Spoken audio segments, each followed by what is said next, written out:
Halo pemirsa Cokro TV, jumpa lagi dalam acara yang lagi viral. Seperti biasa, yang lagi viral bersama saya, Nong Darul Mahmada. Dan di samping kiri saya, Belmondo Scorpio. samping kanan saya, Kajito El Kayeni.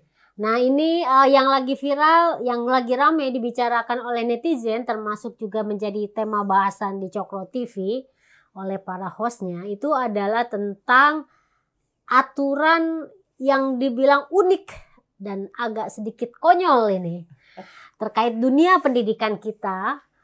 Di Kupang, Nusa Tenggara Timur, ada instruksi dari Gubernur NTT yaitu Victor Laiskodat yang menginstruksikan siswa SMA dan SMK masuk sekolahnya itu jam 5 subuh, jam 5 pagi, bayangkan.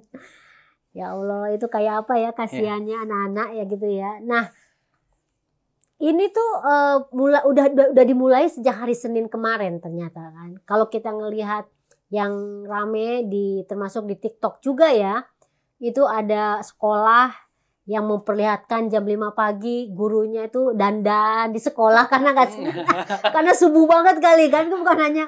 Dia kan bukan hanya ngurusin anak-anak muridnya sekolah, juga kan keluarganya kan kalau udah kayak gitu. Jadi dia dandan di sekolah gitu kan. Terus guru-guru mulai berdatangan, dan itu pas hari Senin yang mau upacara pagi, dan di luar itu masih gelap gulita gitu. Kayak malam gitu. Nah ini menurut saya makanya tadi dibilang ini agak-agak konyol dan unik gitu kan. Nah alasannya ini kenapa kok bisa ada aturan seperti itu, instruksi seperti itu dari Gubernur NTT, itu karena supaya katanya siswa SMA dan SMK ini tuh bisa lebih disiplin dan etos kerjanya itu terbangun katanya gitu kan. Jadi kira-kira alasannya tuh seperti itu. Kita akan memperbincangkan masalah ini ya bersama dua sejoli yang kita berharap ini akan terjadi seru nih, mudah-mudahan ya. Oke, kita mulai dari siapa dulu nih? Dari Mas Kajito lah. Katanya dia nyiapin nanti materi. Nanti kamu dihabisin Gak apa-apa, saya udah siapkan. Ya udah, Kajito dulu. Terima kasih Tenong. Jadi memang saya nggak ngerti ya ini kenapa kok tiba-tiba kader Nasdem ini Pak Victor ini kok niru gayanya kader PKS ya. Kita ingat yang di Depok itu konyol gitu ya. Kader PKS ini. Dan bikin kebijakannya juga aneh-aneh gitu lah. Ini giliran Pak Victor Laiskodat yang dari Nasdem meniru keanehan tersebut. Saya nggak tahu apakah karena sudah ada semacam kedekatan spiritual antara keduanya. Tiba-tiba nyambung soulmate gitu ya. Keanehannya gitu membuat kebijakan yang nggak konyol. Tapi gini menurut saya memang kebijakan ini sebenarnya agak berbahaya ya kalau kita cermati bahwa oke lah kebijakan itu mungkin saat ini uji coba ya. Kalau nanti sukses kan ada yang bilang gitu. Yang awalnya mau mendukung Pak Victor menjadi nggak jadi tadi ngomong ke saya begitu. Jadi ya dilihat dulu lah kebijakannya belum diuji gitu loh. Biar berlangsung dulu, kalau sudah terbukti nggak efektif baru dibatalkan. Ketawanya ketawa gagal ya Mas ya. Ini kamu nyindir gitu ya. Tapi nggak apa-apa, nanti kita minta pertanggungjawaban. Jadi padahal kebijakan ini nggak dimusyawarahkan setahu saya ya, dengan wali murid, dengan muridnya sendiri ya, dengan stakeholder terkait lah, dengan sopir angkot juga. Sebenarnya kan perlu tahu ada kebijakan semacam ini supaya mereka logis nggak sih dia bangun jam 4 untuk ngetem gitu buat nganterin anak sekolah gitu loh. Dan ini tidak dilakukan. Artinya bahwa muncul arahan, muncul peraturan yang kemudian membuat anak-anak ini mengalami kejutan ya, keluarganya juga mengalami kejutan. Bisa dibayangkan bahwa untuk di kota misalnya yang ada angkutan kota, itu anak-anak kan biasanya naik yang agak murah kan, angkutan gitu kan biasanya. Atau ada yang lebih murah lagi, saya nggak tahu kalau di NTT ya. Tapi biasanya kalau di Jakarta tuh angkutan lah yang paling murah. Atau busway sekarang ya, zamannya busway. Tapi untuk anak-anak ini ketika jam 5 itu kan biasanya belum ada angkot ya setahu saya. Apalagi kalau di NTT mungkin ya, belum ya, karena mereka ada itu ya mengikuti jadwal sekolah, jadwal orang-orang ke pasar begitu loh. Nah, ketika diberikan peraturan untuk memajukan jadwal masuk sekolah, tentu nggak ada angkot gitu. Dan apa yang dilakukan oleh anak-anak itu ya nggak tahu.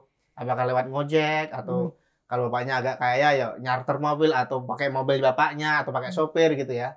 Atau apapun itu, artinya bahwa mereka tidak bisa mengakses transportasi umum. Dan ini untuk keluarga yang kurang mampu tentu sangat terasa kan untuk itu. Itu yang di kota. Yang di desa lain lagi. Di ATT itu saya mendengar katanya ada anak-anak yang ke sekolah jalan kaki. Dan jaraknya bisa ditempuh selama 1 jam. Berarti gelap gulita gitu. Nah, waktu jam 5 subuh itu bagaimana membayangkan anak-anak jalan? Pakai senter bawa mungkin senter, ya. Itu dia kayak bawa senter. Atau kalau HP sekarang pakai. Gak tega saya membayangkan itu ya. Terus bareng siapa mereka ke sana gitu. Kalau di kampungnya ada beberapa anak sekolah mungkin ya. Bisa bareng. Tapi kalau sekolahnya beda-beda kan mereka juga harus berpisah gitu loh. Artinya bahwa kebijakan ini bermasalah karena tidak didasari oleh kajian yang mendalam tadi. Dan ini akan berdampak buruk ke anak-anak ya. Oke lah dia anak-anak udah gede, udah dewasa. Tapi kan kejahatan tuh macem-macem ya yang menimpa anak sekolah itu. Artinya bahwa di saat ketika rame saja, ketika siang, ketika banyak orang berlalu lalang tuh terjadi kok kejahatan penculikan anak misalnya ya. Itu kejahatan lain, penodongan dan seterusnya. Ini bayangkan kalau sekolahnya masih gelap begitu gitu loh. Jadi selain keluarganya kalang kabut ya, nyiapin makanan ya, bapaknya yang apalagi yang habis begadang gitu kan. Wah, jam 4 harus bangun, gitu, habis ibunya juga habis lembur gitu kan. Wah, bagaimana repotnya itu mereka ngantar sekolah dalam keadaan ngantuk, bahaya lagi kan. Artinya bahwa ini harus ada evaluasi lah. Kalau mau bikin kebijakan silakan, kalau mau niru-niru kader PKS yang bikin kebijakan yang aneh-aneh itu, tapi ya ada kajian gitu loh. Dilibatkan seluruh stakeholdernya, dilibatkan semua kelompok masyarakat, orang tua murid gitu ya, orang tua siswanya sendiri, siapapun itu yang terkait dengan perubahan rencana ini, sehingga termasuk yang jualan cilok misalnya harus dikasih tahu dong, kalau masuknya lebih pagi gitu loh, nggak mendadak gini dan anak-anak dipaksa ya dengan jadwal yang sangat mengagetkan tentu. Ini mempengaruhi banyak hal, termasuk pola tidur mereka itu terpengaruh. Jadi bayangkan kalau anak-anak biasanya tidur misalnya jam 9, jam 10 kan, yang biasanya bangun jam 6 atau jam berapa gitu kan sebelum sekolah itu, kemudian mereka mempercepat. Itu kondisinya akan berpengaruh pada mereka. Jadi bukannya kualitas pendidikan yang baik yang mereka dapat, justru mereka akan mengalami kemunduran kualitas pendidikan karena mereka nggak siap gitu loh. Saat harus dipaksa belajar saat masih ngantuk, belum siap dan sebagainya. Jadi menurut saya setuju dengan protes banyak orang yang sampai sekarang belum juga didengar ya. Bahkan dari Kemendikbud juga normatif menyikapi ini karena ini kebijakan yang berkaitan dengan Pemprov. Saya kira itu sebab pengantar saya. Iya, jadi memang sudah ditanggapi oleh pihak Kemendikbud Ristek ya, Kemendikbud dan itu istilahnya memang dalam setiap wilayah atau daerah itu kan memang ada otonomi sendiri-sendiri gitu ya. Tapi betul seperti yang dibilang oleh Kak Jito bahwa instruksi atau aturan terkait mulai belajar jam 5 ini tuh semestinya itu kan lewat kajian yang jelas gitu ya. Sosialisasi memberikan. Jadi sebelum diterapkan itu harus ada prakondisi yang kemudian memutuskan oh ini memang bagus, oh ini memang layak sesuai dengan tujuannya gitu kan, tujuannya ingin mendisiplinkan, tujuannya ingin menciptakan etos yang bagus kayak gitu kan. Sebelum itu kan harus ada kajian-kajian. Itu betul sekali. Dan ini sekarang itu katanya tahapnya itu sosialisasi, tapi sosialisasi yang istilahnya sudah langsung diterapkan. Gitu. Ini mentah banget gitu istilahnya kan. Jadi nanti yang korban kan tetap ya siswa, anak-anak dan juga tentu saja para guru. Nah dari Bro Bilmondo gimana nih? Kalau dari saya ini absurd. Katanya sempat dengar setuju ya. Kalau dari saya absurd. Absurd. Absurdnya gimana Bro? Nih Pak Gubernur ini saya rasa dia tuh salah concern melihat kualitas pendidikan mana yang harus diperbaiki dulu sebenarnya. Saya melihat dari situ ya. Karena siswa disuruh jam 5 pagi ke sekolah, masih gelap, bawa senter, gurunya masih sisir-sisiran di sekolah. Ini kan oke lah kita anggap itu sebagai bagian dari adaptasi karena ada program baru. Tapi persoalan itu jauh dari situ gitu. Apa bedanya orang masuk jam 5 pagi sama masuk jam 6 pagi? Nggak ada bedanya. Disiplin itu bukan datang lebih cepat, tapi datang tepat waktu. Misalnya dikasih jam 4 pun kalau siswanya nggak datang tepat waktu, ya nggak disiplin. Mau jam 5 pun kalau nggak datang tepat waktu, ya nggak disiplin. Ini bukan masalah jam 5 atau jam 6. Pak Victor memasukkan jadwal sekolah di jam 5. Kan sebelumnya gini Mas, di jadwal itu. 6.30 sampai jam 1. Sekarang 5.30 sampai jam 12. Itu nggak ada bedanya. Kalau tujuannya adalah disiplin, disiplin itu bukan di situ. Disiplin itu siswanya tuh dikasihkan pendidikan supaya datang tepat waktu. Dan tanggung jawab itu. Dan tanggung jawab untuk datang di situ. Dan persoalan-persoalan yang kita temukan juga kan, nih siswa-siswa ini kan juga harus datang ke sekolah itu, ada yang naik kendaraan transportasi umum, kendaraan angkot. Kemudian itu kan sulit beritanya yang beredar. Bahkan di Kupang gitu, di kotanya, di NTT, apalagi di daerah-daerah desa gitu. Pelosoknya. Saya malah melihat yang dibuat Pak Victor ini absurd. Yang harus diperhatikan ya sebagai gubernur NTT ya. Kalau misalnya kita melihat lebih jauh tentang dunia pendidikan ya. Kemarin sempat ada kok, misalnya nih selain SMA, ini kan SMA. Yeah. SMP tuh ada sekolah yang nggak layak di NTT. Itu yang harus diperbaiki. Di NTT ada nih jumlah SD lebih banyak daripada jumlah SMP. Itu kan nggak sinkron tuh angkanya. Itu yang harus disamakan. SMP masuk lagi ke SMA. Hal-hal yang kayak gitu yang harusnya diperbaiki. Bukan jam siswa masuk jam 5 subuh. Bahkan kalau kasih contoh, Finlandia itu menjadi negara dengan pendidikan terbaik. Siswanya itu masuk jam 8 sampai jam 9 pagi, pulang jam 1. Itu yang harus dilihat. Bukan jam yang menentukan kualitas siswa. Bukan. Tapi bentuk pembelajaran, fasilitas, dan prasarana. Maksud saya, kalau menjadi kepala daerah dan melihat pendidikan yang baik itu, bukan di jam loh, itu absurd loh. Itu absurd. Kesian siswanya baru bangun juga. Sebenarnya yang harus dibangun tuh lingkungan yang menyenangkan. Lingkungan yang menyenangkan. Gitu. Lihat dulu nih, kelas ini memadai nggak? Bahkan kalau lebih jauh tuh, bukan siswanya kita lihat. Guru-guru honor di sana itu gimana dari pemerintah daerahnya. Yang kayak gitu. Kalau mau bangun kebijakan tuh lihat sesuatu gitu loh. Jangan sok-sok mau gebrakan-gebrakan tapi jatuhnya absurd. Saya melihatnya nggak masuk akal kalau di saya. Walaupun saya sempat terpikir tadi kayak, maksudnya apa ya? Maksudnya jadi kamu sempat merasa positif juga gitu tadinya? Iya, saya sempat merasakan karena ada pembaruan. Berarti kan biasa kan orang nggak terbiasa dengan pikiran itu kan. Saya coba pahami, terus saya kaca, saya teliti. Finlandia nggak kayak gini juga. Saya rasa berhasil pendidikannya, kualitas manusianya baik gitu. Dan baru di belakang, ini absurd nih. Berarti ini absurd. Kualitas pendidikan tuh kan nggak dari jam 5.30 masih gelap. Kesian orang gitu. Kalau mau Bapak itu ya jam belajarnya dipendekkan, kualitas pendidikannya meningkat gitu. Kalau gitu kan gebrakannya menarik ya. Biasa kan jam pendidikan itu kan lama ya, sampai 7-8 jam. Ini 4 jam atau 3 jam doang dengan kualitas pendidikan yang rapi. Kan gitu lebih baik. Saran sekolah-sekolah di NTT itu ya mohon maaf. Nggak sebaik sekolah-sekolah yang ada di pusat gitu. Misalnya di Jakarta, banyak sarana yang sana yang dikurang. Ini saya baru baca misalnya di Kompas. SMP atapnya bocor. Jalan ke sekolahnya ya masih lumpur-lumpur. Itu yang diperbaiki itu gitu. Bukan orang disuruh masuk jam 5 pagi. Dan katanya di sini itu hanya untuk SMA unggul aja. Jadi kalau orang tua yang nggak semangat silakan pindah. Lah, kok sistem pendidikan tuh kayak gitu? Nggak. Jadi bukan diberlakukan untuk semua SMA dan SMK. Katanya uji coba tuh di 2 SMA. SMA unggul. Akhirnya. Iya, SMA unggul. Tapi saya rasa yang nggak pas lah. Kalau kita tujuannya tuh menghasilkan SDM yang baik, kualitas pendidikan yang baik, nggak dari masuk jam 5 pagi saya rasa. Saya rasa gurunya juga harus baik, sarananya juga harus baik, dan sekolah-sekolah yang dari SD, SMP, SMA juga harus baik. Kalau saya berangkat dari situ tuh. Kalau kira-kira dari saya begitu. Jadi kayaknya nih Gubernur NTT ini perlu studi banding ke Finlandia ya, untuk melihat bagaimana cara menciptakan kualitas pendidikan yang bagus gitu ya. Atau sering konsultasi ke Kementerian Pendidikan gitu kan. Lebih elok lah. Nah ini menarik nih. Tadi dibilang oleh Belmondo bahwa ini sepertinya kan Gubernur NTT Victor Leskodat ini kan seperti ingin membuat gebrakan, ya kan? Tapi anehnya gebrakannya ini absurd dan yang ngaco lah gitu. Nah, tadi oleh Kak Jito itu sempat dibahas soal bahwa ini apa karena gara-gara Nasdem ini dukung Anies yang ke bawah-bawah sama PKS yang sama-sama dukung Anies, ya terinspirasi. Atau bisa juga begini loh bro, karena ini kan mau pemilu, ya kan, pemilu serentak termasuk memilih gubernur kan. Nah apa karena ini dalam rangka mau pemilu terus bikin gebrakan-gebrakan kayak gini, jadi biar istilahnya itu diperbincangkan lah, diperhatikan lah. kan bisa dipilih lagi lah atau apa gitu ya. Ada indikasi ke situ Teh Nong. Saya melihat memang biasanya kepala daerah yang aneh-aneh itu tujuannya supaya dia dilirik, ya, dilihat, diperbincangkan ya. Kayak di Depok ya. Ya, kayak di Depok.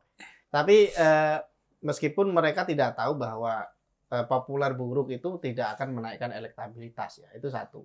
Jika mereka mau melakukan hal-hal konyol, memang terkenal mungkin, tapi kemungkinan mereka tidak akan dipilih karena terkenal itu, karena orang akan tahu bahwa dia konyol ya. Kecuali pemilihnya itu tidak punya informasi yang lengkap, yang cukup ya tentang si kepala daerah ini, hanya namanya aja yang terdengar. Nah, itu mungkin ya. Yang kedua adalah saya tidak tahu apakah Victor ini mengkomunikasikan ini dengan ahli pendidikan dan seterusnya sehingga kekacauan ini bisa dihindari mestinya ya. Karena dia bukan ahli, bukan pakar pendidikan, mestinya dia mendatangkan beberapa pakar ahli, kemudian bikin pilot project ya, misalnya begitu ya. Bukan langsung ke sekolah yang ini, mungkin ada sekolah khusus lah yang ditunjuk, yang dibuat percontohan misalnya, yang sudah disepakati bersama gitu ya. Atau mungkin hanya sekelas dulu minimal gitu ya, jadi pilot project lah. Intinya bahwa bisa nggak sih ini diuji cobakan, jika berhasil kan bagus, ada parameternya gitu loh. Dan ini yang tidak dilakukan. Kenapa saya bilang gitu? Karena sebenarnya berangkat pagi kalau di sekolah, di boarding school ya itu biasa, terutama di sekolah Islam ya. Tapi mereka pagi-pagi itu kan sholat subuh kalau orang Islam kan. Kalau orang-orang Kristen mau ngapain pagi-pagi gitu loh. Jadi misalnya di pesantren itu mereka memang dipaksa bangun pagi, diguyur air bahkan di pesantren saya dulu itu. Itu karena memang itu untuk sholat subuh. Kewajiban. Iya, ada ya. kewajiban itu, ada kaitannya dengan itu gitu loh. Irisannya itu ada. Tapi kalau umat Kristen ngapain gitu loh, bangun subuh, mau sholat subuh juga, ya kan nggak mungkin gitu loh. Artinya bahwa boarding school atau yang di ala-ala pesantren, pendidikan ala pesantren itu tujuannya bukan untuk mendisiplinkan anak, karena memang kewajiban gitu loh. Mereka bangun jam 4 misalnya, sebelum itu kan supaya persiapan dan sebagainya, kemudian subuhan. Tapi habis itu mereka tidur lagi gitu loh. Apa ngaji sebentar biasanya sih, terus tidur lagi sebentar, kemudian baru ke sekolah. Dan biasanya kalau di pesantren itu agak siang sekolahnya gitu. Ya saya pesantren kok memang gak siang, nggak jam 5 subuh juga. Iya, makanya. Karena subuh, karena dihabiskan untuk subuh ngaji itu termasuk bagian dari pendidikan memang, pendidikan agamanya di masjid atau di musola setempat di lokasi pesantren itu. Tapi ini kan ekosistem ya yang dibentuk dengan kultur dan sebagainya. Nggak bisa langsung tiba-tiba anak-anak disuruh berangkat pagi ya kacau balau lah semuanya. Jadi misalnya memang ingin dibikin seperti itu ya harus ada akarnya, ada ikatannya dengan kultur tadi.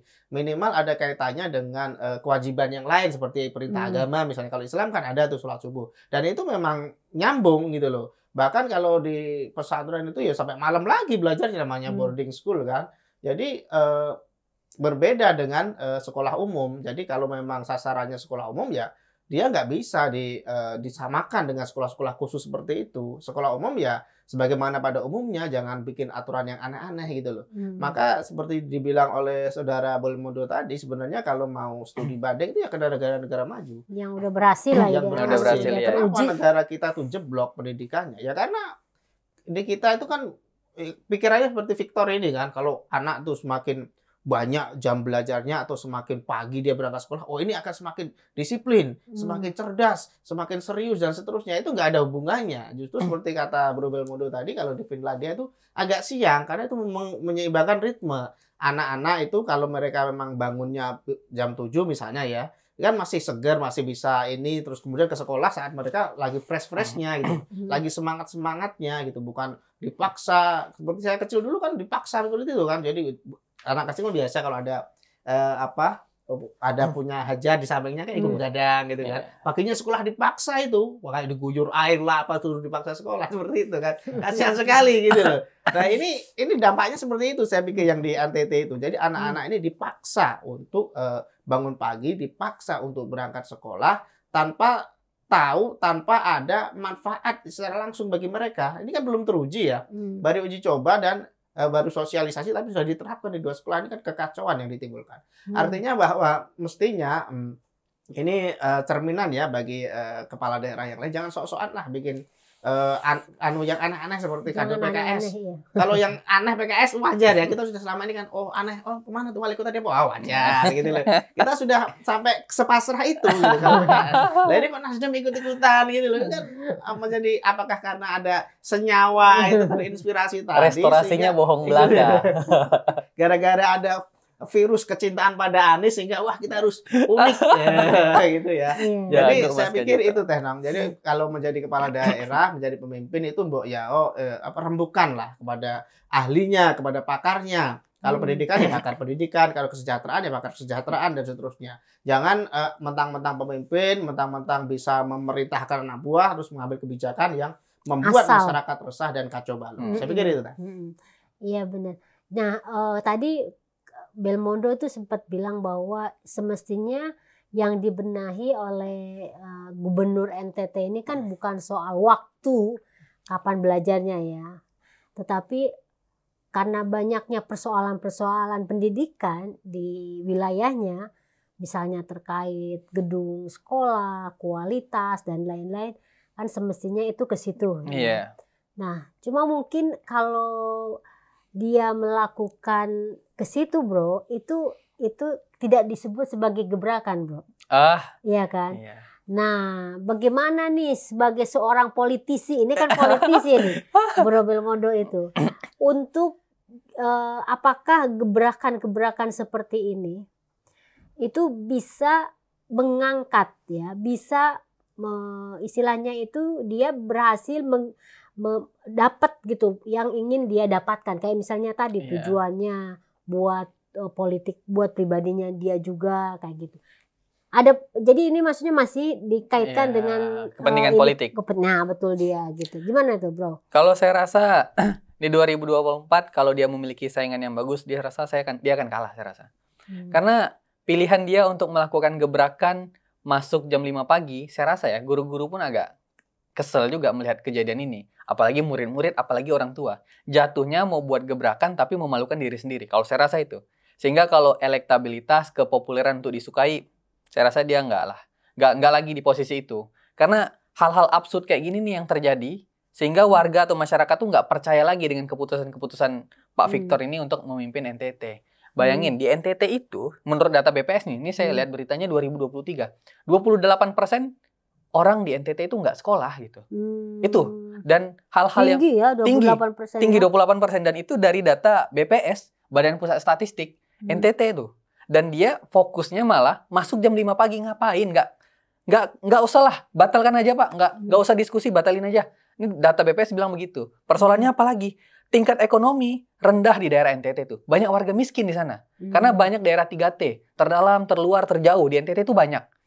Dan sekolah di sana tuh nggak memadai. Bangunannya, fasilitasnya nggak memadai. Bahkan guru-gurunya juga nggak memadai. Akses rumah warga di desa sama sekolah tuh jauh. Dan kan oke lah, ini beritanya masih 2 SMA. Tapi kan targetnya pasti lebih daripada itu sekolahnya. Untuk apa keputusan seperti itu tuh? Nggak make sense gitu. Bagusnya Pak Victor itu datang ke pusat, tanya pengabdian guru, bawa ke NTT. Cari dana, bangun sekolah-sekolah di NTT. Cari dana, bangun jalan-jalan dari desa ke sekolah. Itu lebih fair. Cari studi banding, nggak usah ke luar negeri lah. Ke kota-kota yang maju. Ambil lihat kurikulumnya, cara ajarnya, bawa ke NTT. Itu yang dibutuhkan anak-anak di NTT. Anak-anak NTT nggak butuh masuk jam 5 pagi, Pak.